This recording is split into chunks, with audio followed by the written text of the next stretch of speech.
Well, let me tell you what. My wife changed my sermon. She told me, you're not preaching on 1 John 2, you're going to preach on what I want you to preach on. No, I'm just kidding. What happened was, I had planned to preach 1 John 2, and my wife sent me a text message. And she said, what do you think about this? And I said, well, I'm going to preach on 1 John 2. And then I thought about it. And I'm going to preach on 1 John 2. I said I was going to preach on 1 John 2, so I'm going to preach on, well, here I am, and we're preaching on Hebrews 10. Let me tell you this. Some of the best sermons I have ever preached have come from ideas that either my wife or children have given me. Every time. Let's go ahead and read the text, and then we'll get into what we're going to talk about. Let us draw near with a true... let me tell you the text. Hebrews 10, 22 through 25.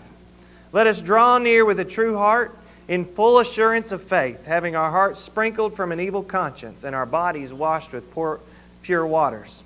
Let us hold fast the profession of our faith without wavering, for He is faithful that promised. And let us consider one another to provoke unto love and to good works, not forsaking the assembling of ourselves together as the manner of some is, but exhorting one another, and so much the more as you see the day approaching. I want to thank Gary for leading that song for me, because I was thinking about this concept over the week. How shall the young secure their hearts? Because that's what we want. We want to put a big emphasis on, right? That's what, you hired me to put a big emphasis on. How shall the young secure their hearts? How can we be assured that our kids are going to go to heaven? That's what we want, right? We want our kids to go to heaven. I think about that very often, about the faithfulness of the future faithfulness of my children. I want nothing more. I don't care whether they're an astronaut, a lawyer, president of the United States. Well, I care a little bit if they were president. I'll give them that.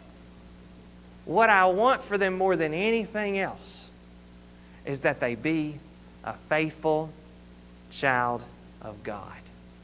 So I thought about the idea of not forsaking the assembly, and I thought, I don't think that's broad enough for how shall the young secure their hearts. And I was looking at this passage in Hebrews chapter 10, and I said, well, oftentimes if I want to get a good sermon about a particular topic, I'll go to a couple verses ahead and I'll read the whole thing. And wouldn't you know that the author of Hebrews had outlined a sermon for me? I was very thankful. So let me start with a little illustration for you. A little boy decided one day that he didn't want to go to school anymore. He told his mom he didn't want to go. The next day, he told his mom, I don't want to take a bath. No more baths for me. Then one day the little boy got very sick, as happens when you don't take baths. He got very sick, and his mom took him to the doctor, and the doctor said he would need to take medicine to get better. The little boy tried the medicine, but it didn't taste good. So he decided, I'm not going to take this medication any longer. What would your response be if your child said these things to you? You're going to take your medicine, you're going to school, and you're going to take a bath because you smell funny. Right? I haven't met a child that hadn't smelled funny at one point or another. You'd make them go. You'd make them take a bath. You'd make them have basic hygiene. Every parent knows this, right? It's instinctual. At least for good parents, loving parents. You do these things because you see the importance of these things. And you love your child. You love your child, so you will not neglect those things. When I was considering this, my wife actually sent me this article, and it talked about the Southern Baptist Convention, which, take that for what it is, but I think it's in this particular statistic is indicative of an American problem, right? There are about 16 million members, but on any given Sunday, there are about 6 million in attendance. I was considering that, and I thought about why must that be? And then I went to Hebrews chapter 10, starting in 22. And I kind of thought about a huge misconception that we have about our children. We think that just because maybe our faith is strong enough, that their faith is going to be strong enough.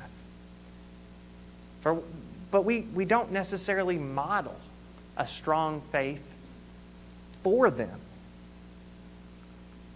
And they think it's going to be built differently than that of an adult. And when that clicked in my head, I thought, so how would I build faith in a child? Well, I would build faith in a child the same way I would build faith in an adult, right? So let's talk about this passage in Hebrews 10:22, and let's talk about what a built faith looks like. Because how are they going to know if we don't model it for them, right? We need to make sure that we are modeling this type of faith. So let's start with verse 22.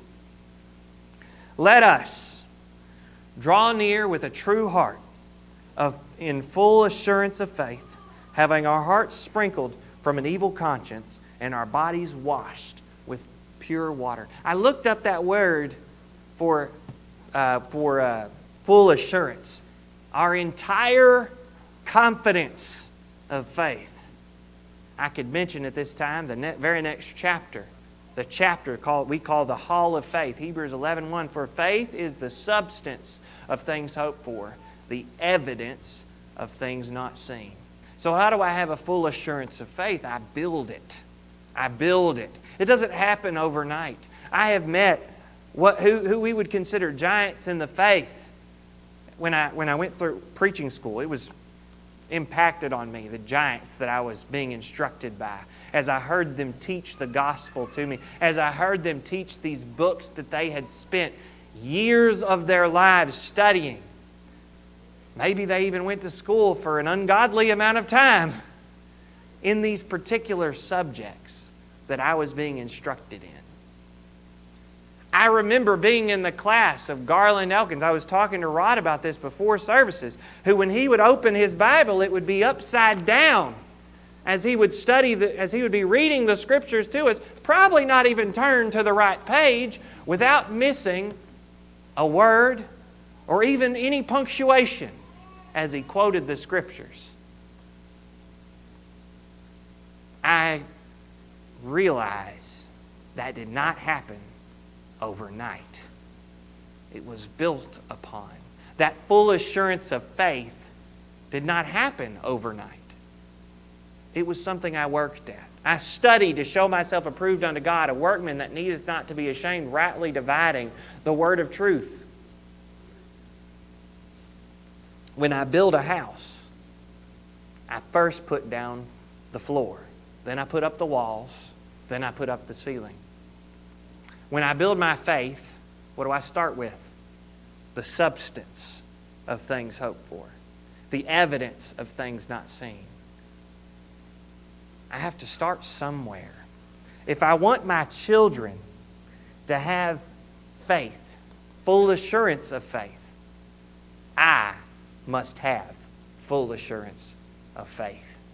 So what does that look like? Well, look at this next passage. Having our hearts sprinkled from an evil conscience and our bodies washed with pure water. Obviously, the reference to baptism, but more than that, a reference to actually becoming a Christian ourselves. Can you hear me? Y'all can hear me, right? Okay, I'm making sure. I get paranoid sometimes when I use these lapel mics if people can actually hear me or not. Our bodies washed with pure water, a reference to baptism. But our conscience, or our hearts sprinkled from an evil conscience, what's that indicative of? That is a passage talking about the fact that I ceased to do the evil things I used to do before I became a Christian. Right? My favorite passage, it's a passage I find humorous, is Romans chapter 6, verses 1 and 2. What shall we say then? Shall we continue in sin that grace may abound? Should I keep on sinning so I can get more grace? God forbid. No, stop it. How shall we that are dead to sin live any longer therein? If I want my child to have this full assurance, I need to do two things. I need to make sure I am modeling that. I need to make sure that I'm modeling a heart that is sprinkled from an evil conscience. I need to push sin as far out of my life as I possibly can. It needs to go away. I was watching a clip on Facebook. It was some years ago. And it was a denominational preacher, and he got up and he was reading a passage.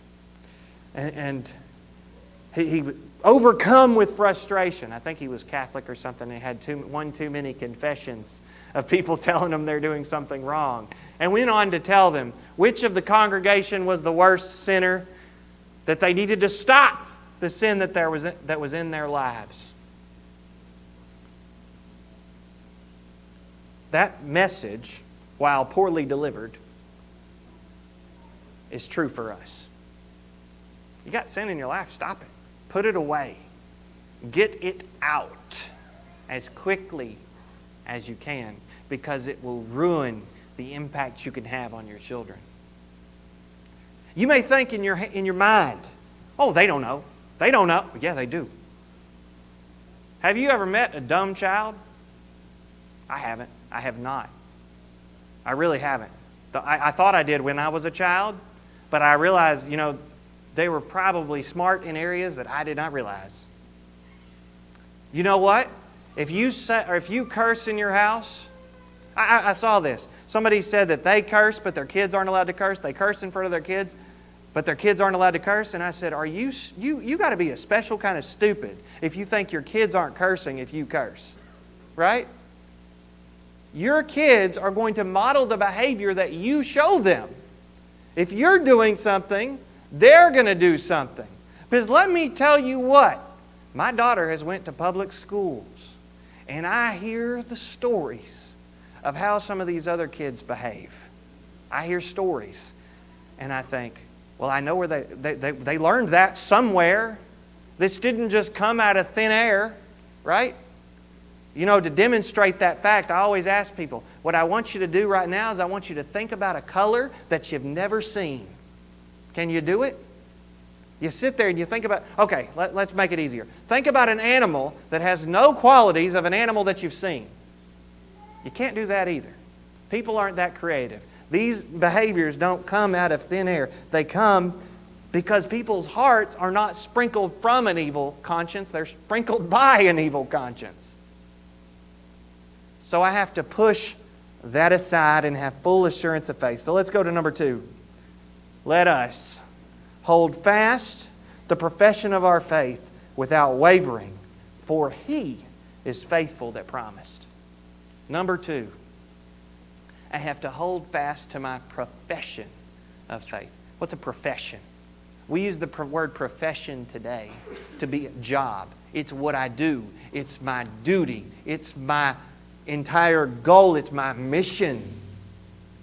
So hold fast to your mission of faith without wavering. So if I go to the book of James, and I go to James chapter 1, and I talk about, I believe it's verse 8, a double-minded man is unstable in all his ways. And that's not verse 8, that's a couple verses down. See, what happens when they make you memorize the whole book of James, and you memorize chapter 1, and I can't ever remember, I could quote it, but I can't ever remember which verse is which. A double-minded man is unstable in all his ways. You ever met somebody truly unstable? And I don't mean just a little unstable. I don't mean just a little eccentric, because I know you've met me. I mean completely off their rocker. That's what we're comparing to somebody whose faith is wavering. A wavering faith, a double-minded faith. 1 minute they're here, 1 minute they're there. How difficult do you think such a life is when one is not convinced in their belief? Think about it this way. Think about a wavering faith this way. You believe that Jesus Christ is the Son of God. You believe with all of your heart. And yet on the weekends, You spend time with your mistress. Or your whatever the other version of mistress is. And you think about that concept. Can you imagine how somebody whose faith is supposedly that strong, how they'd be eaten alive by the guilt of what they're doing? I know we may not be familiar with that in that same extent, that same level. Adultery is way up there on our list of sins. But we are probably familiar with that on a much lower level. A man whose faith is strong, yet is eat up with the guilt of the sin he's committing because his faith wavers. His faith is wavering. So what am I going to do in that situation? I'm going to build a faith that doesn't waver. We sing a lot of songs about the concept of a rock.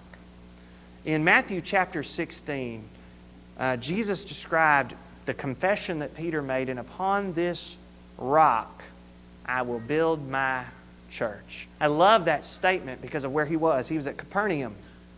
And at Capernaum there are these large boulders. So picture the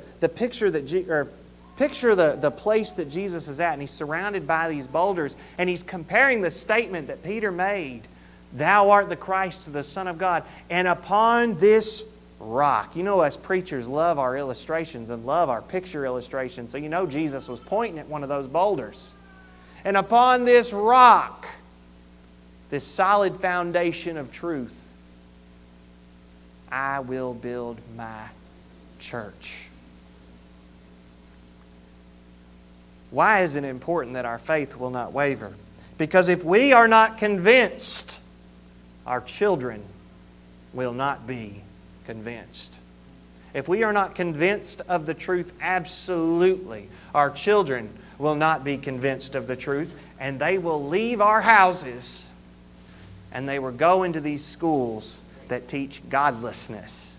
I am not, if you get to know me, I am not a fan. I have not been a fan for the past, I don't think I really ever was a fan of the public school system or colleges. And I'll tell you why. For one, colleges are supposed to teach a skill, right? They're supposed to teach you how to be successful in the workforce, right? That's what we expect. When somebody's a college graduate, we expect them to be able to have some level of competency. And yet, more often than not, instead of teaching our kids how to think, they have taught them the wrong things to think, what to think. So when they come up to a problem, they think like a worker drone rather than a leader, or rather than somebody who actually has a couple of brain cells.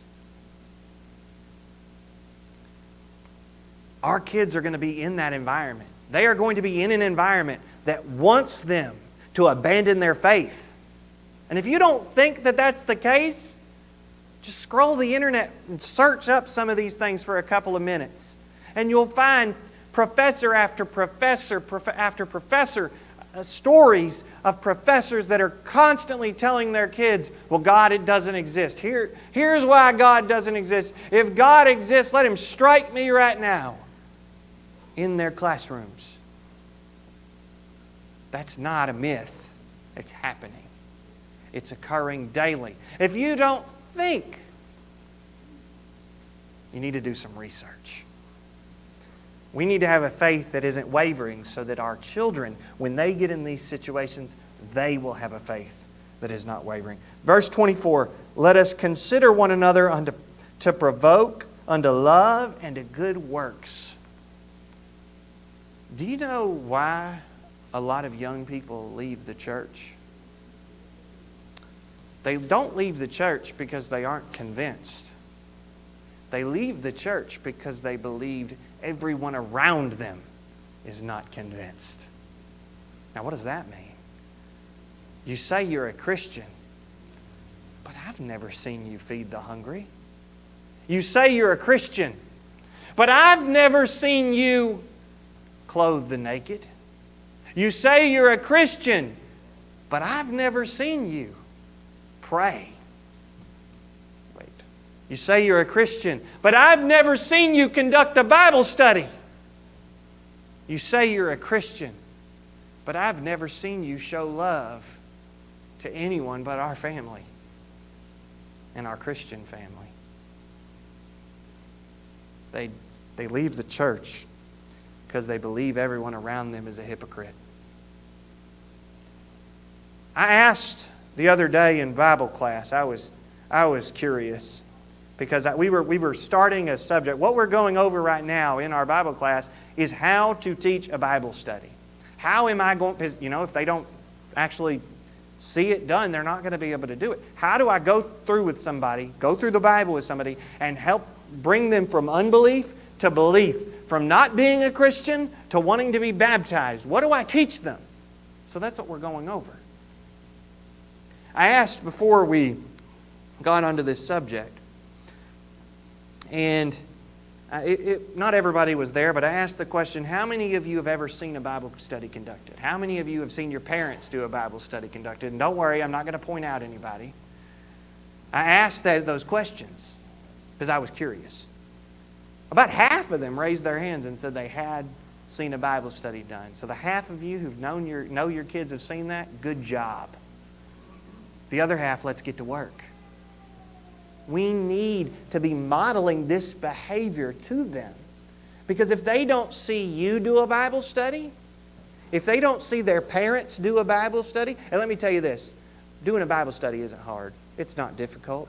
There is so many materials that basically do it for you.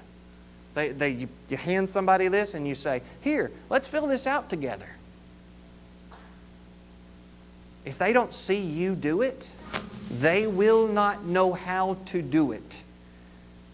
And at the time in their lives where you want them to be evangelistic, because you know what? Kids are excited about evangelism. Did you know that?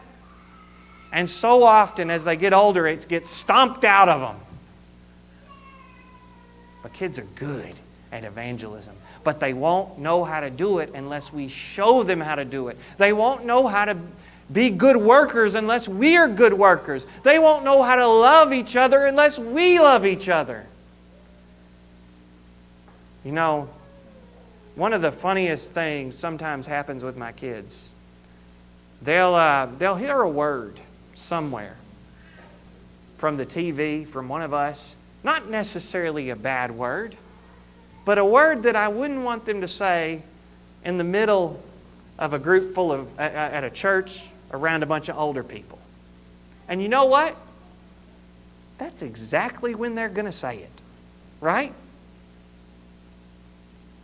That's exactly when they're going to say it. Because they've seen me. And they want to be like me. And your children want to be like you. You know what? When I look at especially when they're, even when they're teenagers, they want to be like you. They're just not quite sure how to make that fit with the fact that they want to be independent. Right? And let me tell you this, I am my Father's child. I don't know if you've met Him. In a lot of ways, I catch myself saying the same things He said to me as a child. He would say them to me as a child, and I say them to my children. And I'm sure my children will say them to their children.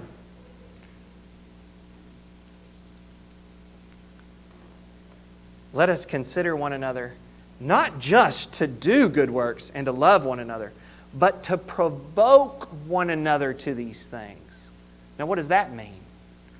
That means that I'm not just doing them myself, but I'm encouraging others to do them too. So let's wrap this up. Because I thought, as I considered this last passage, not forsaking the assembling of ourselves together, as the manner of some is, but exhorting one another, so much the more as you see the day approaching. I found it very interesting that verse was in a section that talked about the full assurance of faith. So let me ask you this. What does it look like when I have a full assurance of faith? It looks like I put evil aside. It looks like I'm a Christian and I put evil aside. It looks like I have a faith that is not wavering. And it looks like I provoke one another to love and good works. And even more than that, it looks like somebody who wants to be with the body of Christ. Not just is here.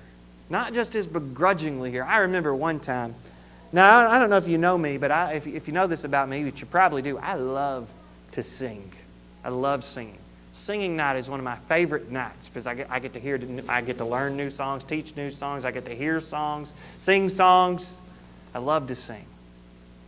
One day I was at my home congregation and I was walking in for singing night and I was excited.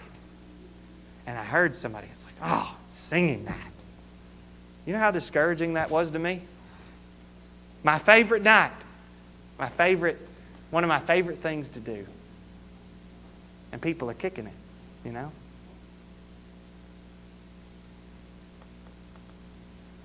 When we do that, what are our kids going to do? They're going to do that. Did you know I think it's Jehovah's Witnesses or Mormons or it's one of those particularly evangelistic denominations. You know one of the things they won't allow people, their parent, they don't allow them to do is talk bad about the preacher. Oh, we love to talk bad about preachers, don't we? We do. You know why they don't let them do it? Because who's watching? The children. They have higher retention when parents aren't complaining about the preacher or when parents aren't complaining about the service. Isn't that interesting? More so on this. Church needs to stop being something that we miss out on because of other things, but be the thing that we miss out on other things because of.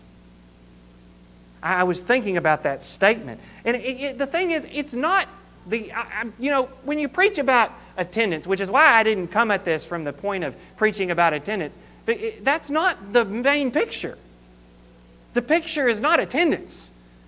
It's the full assurance of faith. And what it looks like is I'm gathering with the saints. What it looks like is because I can't provoke you to good works if I'm not here. You can't provoke me to good works if I'm not here. We can't help each other if we're not together. It's not about attendance. It's not about just being here. It's about participation. So how shall the young secure their hearts? The same way you and I do. By having a full assurance of faith. By having a faith that doesn't waver. By provoking one another to love and to good works. And by being together. Because let me tell you this. I'm going to close with 2 more verses and then the lesson will be yours. In Ephesians chapter 6. There's a word there that I really like. I taught this at the last Devo. We did our human knot game. Don't worry, I'm not going to knot all y'all up to do this particular lesson. Those who were there, you can enjoy it. The picture of what would have happened if we tried. The word for shield in this phrase, shield of faith, is the noun kurion. I don't know much Greek. But I did some particular research on this Greek word because I thought it was interesting. The word kurion is a large square shield, like the shield of a phalanx or the Roman tortoise formation. Now what they would do with these shields is they would link them together to form an impenetrable wall. Let me tell you this. One of those shields would not be very useful. You ever tried to carry something heavy and metal around? It wouldn't be easy in battle. It wouldn't be very maneuverable, and you would get killed quickly. However, in the proper formation, well, you know how big Rome got, don't you? Rome was able to conquer most of the known world because of that formation, that one. So when I read the shield of faith, this shield of faith is not something done alone, but is something that works together with other Christians. And I want to leave you with this. Luke chapter 17:10. When you've done all these things, when you've had the full assurance of faith, say this: I'm an unprofitable servant. I've done that which is my duty to do. If you're not a Christian today, won't you become one? Won't you be baptized, immersed into the watery grave of baptism, and become a Christian? As it says in Acts 2:38, if you've done that but you haven't been living faithfully, won't you come while we stand and while we sing?